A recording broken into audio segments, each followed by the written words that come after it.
हर क्षेत्र में कुछ अलग करने की ऐसी होड़ सी चल पड़ी है कि लोग किसी भी हद तक जाने को तैयार हैं। बस उन्हें पब्लिसिटी मिलनी चाहिए या लोग उन्हें भीड़ से अलग खड़ा देखें।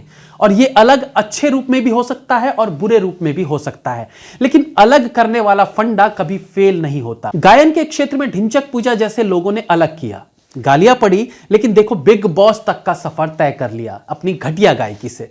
और बिग बॉस तो एक अड्डा है ही हर घटिया इंसान को प्लेटफॉर्म देने का। लालू प्रसाद यादव एक जबरदस्त नेता तो थे ही, लेकिन अपने अलग तरह के बोलने के अंदाज के लिए वो विश्व भर में प्रख्यात हुए। हालांकि बाद में चारा घोटाले के कारण ज्यादा प्रख्यात हुए। राहुल गांधी अपने अलग तरह के कॉमेडी के लिए जाने जाते हैं। रवीश कुमार सादगी से जहर भरने का काम करते हैं, इसलिए वो अलग तरीके से जाने जाते हैं। अर्नब गोस्वामी भी चिल्ला चिल्लाकर अपनी बात रखने के कारण खुद को अलग कैटेगरी में खड़ा कर लेते हैं।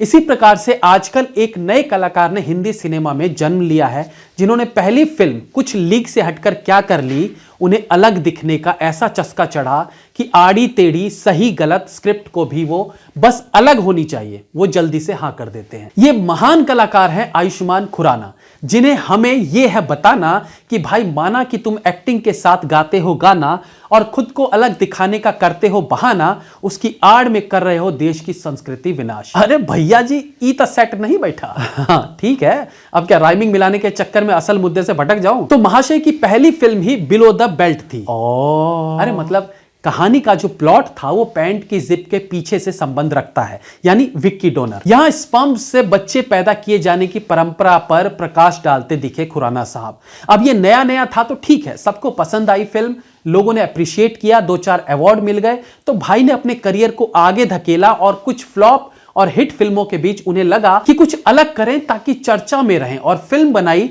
शुभ मंगल सावधान। अब अगेन ये फिल्म भी बिलो द बेल्ट थी, यानी पैंट की जिप के पीछे से इसका डायरेक्ट कनेक्शन था, जहां नपुंसकता पर प्रकाश डाला गया कि भाई इसका इलाज भी पॉसिबल है। लेकिन जिस प्रकार से पूरी फैमिली को इस तरह की कहानी में इन्वॉल्व किया जाता है, वो अगेन भारतीय संस्कृति पर एक चोट को दर्शाती है।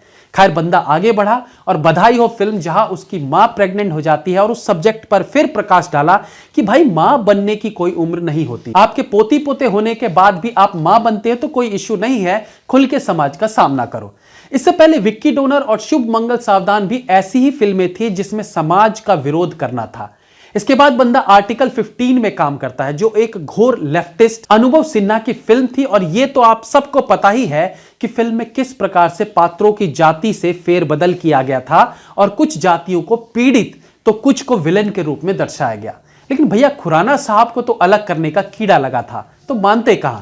खैर फिर आगे बढ़े तो ड्रीम गर्ल में लड़की बन लोगों को फोन पर मनोरंजन करते थे और पैसे बनाते गए। भेद खुलने पर बड़े गर्व से कहते हैं तो क्या हुआ, यानी अगेन समाज से विरोध। देखिए ऐसा नहीं है कि पुरानी चली आ रही सारी सामाजिक बातें सही थी, कुछ में बदलाव लाना जरूरी है और बदलाव लाया भी जा रहा है। लेकिन कुछ ऐसी सामाजिक बातें हैं जिनका सीधा संबंध हमारे देश की संस्कृति से है, सभ्यता से है। नपुंसक होना कोई गलत नहीं है, पहले भी नपुंसक होते थे और उनका इलाज भी होता था। या लड़के में लड़की वाले गुण समलैंगिक पहले भी होते थे और उनका अपने तरीके से माँ बाप द्वारा इलाज भी होता था। लेकिन आप इन चीजों को अब सड़क पर ले आओ और गर्व से ढिंढोरा पीटते हुए बताना शुरू करो, यस हम मर्द हैं बट अंदर से औरतें हैं। लंबी लंबी दाढ़ियों में साड़ी पहनकर खुद को दुनिया भर में हंसवाओगे, ऊपर से देश को भी बदनाम करोगे, तो ये गलत है। और खुराना साहब ने इसी तरह के टॉपिक को पकड़ा हुआ है।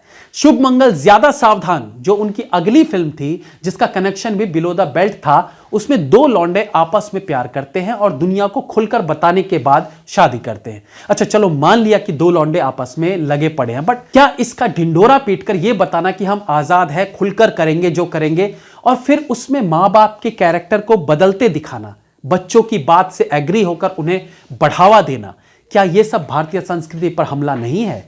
अरे भाई भगवान ने कुछ सोच समझ कर ही लड़का और लड़की बनाकर भेजा है, और तुम बाहरी देशों के प्रभाव में आकर बजाय इसका सही तरीके से इलाज कराने के अपने आप को, अपने माता पिता को शर्मिंदा करते हो। और ऐसे में ये फिल्में उन सभी को कॉन्फिडेंस देने का काम करती है जो शायद घर में माँ बाप के साए में रहकर इस लड़की बनने वाले से बाहर निकल सकते थे, वो जल्द नॉर्मल हो सकते थे, लेकिन ये फिल्में उन्हें कुछ और ही सिखाने लगती है। इसके बाद खुराना साहब ने एक और हाल ही में बनी फिल्म में काम किया जो अगेन बिलो द बेल्ट थी, वो है चंडीगढ़ करे आशिकी। यहां वो 2 कदम और आगे बढ़ गए और लड़के से लड़की बन चुकी लड़की आई मीन लड़के नहीं, लड़का तो पहले थी, सेक्स चेंज के बाद वो लड़की बनी, अच्छा छोड़ो, जो भी थी, उसके साथ संबंध बनाता है और जैसे कि अंडरस्टूड होता है कि उस लड़के से लड़की बनी, लड़के से वो शादी भी कर लेता है, तो वो भी घर वालों को मनाकर। और फिल्म में जितने वल्गर लाइंस यूज किए गए हैं परिवार के सदस्यों के बीच, डबल मीनिंग बातें, ऐसा फील होता है जैसे ओटीटी वाली गंध अब फिल्मों तक पहुंच रही है। तो कहने का मतलब है कुछ अलग करने के चक्कर में खुराना साहब आप कुछ ज्यादा ही अलग करने लगे हैं। कहीं ऐसा तो नहीं आगे चलकर आप भाई बहन के बीच अफेयर भी दिखाने लगो? हु नोज, आपको तो अलग करना है। सोचिए, विचारिए। जय हिंद, वंदे मातरम।